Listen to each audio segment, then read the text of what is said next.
বিসমিল্লাহির রহমানির রহিম।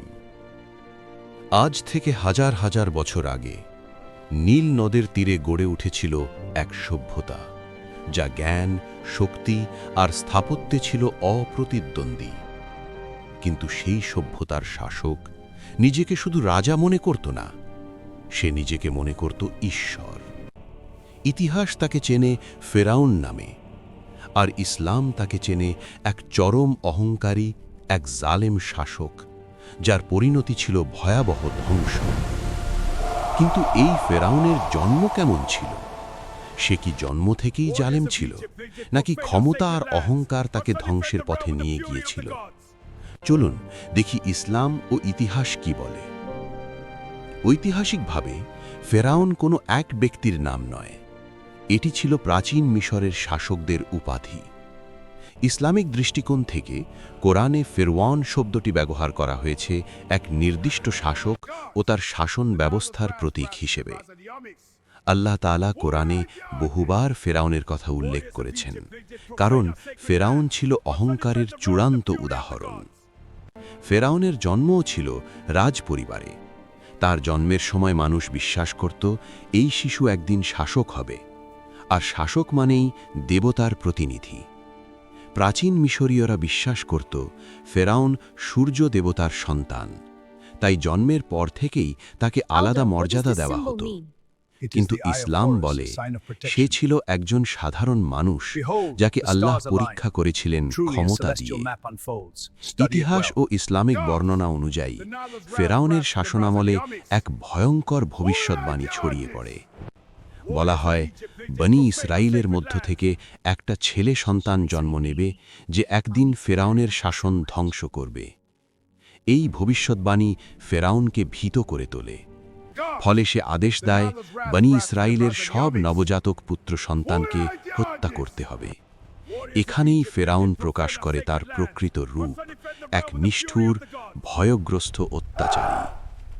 ঠিক এই সময়ই জন্ম নেন আল্লাহর একজন মহান নবী, মূসা আলাইহিস সালাম। আল্লাহ নিজেই কোরআনে এই ঘটনার বর্ণনা দিয়েছেন, যাকে কোরআনে মূসার জন্মবৃত্তান্ত বলা হয়। মায়ের বুক থেকে বিচ্ছিন্ন হয়ে শিশু মূসাকে ভাসিয়ে দেওয়া হয় নীল নদে। আর কি আশ্চর্য, সেই নীল নদই শিশুকে পৌঁছে দেয় ফেরাউনের প্রাসাদে। যে শিশু একদিন তার ধ্বংসের কারণ হবে, সেই শিশুকেই সে নিজের ঘরে লালন পালন করে। এটাই আল্লাহর কুদরত। ফেরাউন বড় হতে হতে নিজেকে ঘোষণা করে, আনা রব্বুকুমুল আ'লা, অর্থাৎ আমি তোমাদের সর্বোচ্চ প্রভু। এটাই ছিল তার সবচেয়ে বড় অপরাধ। ইসলাম বলে এটাই ছিল তার ধ্বংসের মূল কারণ, নিজেকে আল্লাহর সমকক্ষ ভাবা।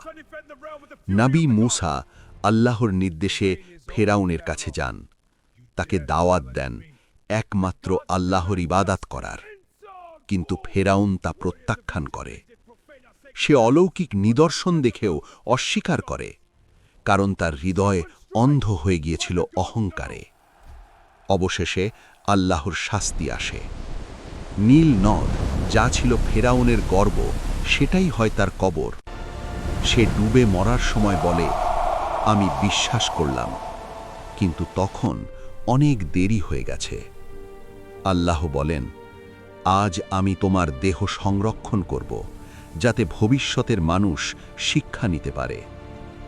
আজও ফেরাউনের মমি মানুষকে সেই শিক্ষাই দেয়।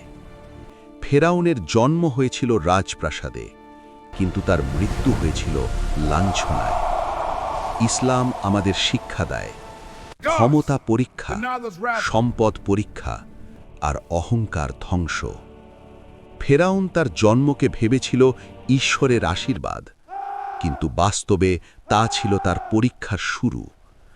আজও এই কাহিনী আমাদের বলে, যে নিজেকে বড় ভাবে, আল্লাহ তাকে ছোট করেন, আর যে আল্লাহর উপর ভরসা রাখে, আল্লাহ তাকে বিজয় দেন। ইতিহাস শুধু গল্প নয়, এটি শিক্ষা। আমাদের এই চ্যানেলে আমরা তুলে ধরি কোরআন ও সহিহ ঐতিহাসিক বর্ণনার আলোকে প্রাচীন সভ্যতা, ফেরাউন, নবীদের কাহিনী এবং মানবতার জন্য শিক্ষণীয় ঘটনাগুলো। আমাদের লক্ষ্য শুধু তথ্য দেওয়া নয়, বরং ইতিহাসের ভেতর লুকানো শিক্ষা তুলে ধরা। সাবস্ক্রাইব করুন আর অতীত থেকে শিক্ষা নিন ভবিষ্যতের জন্য।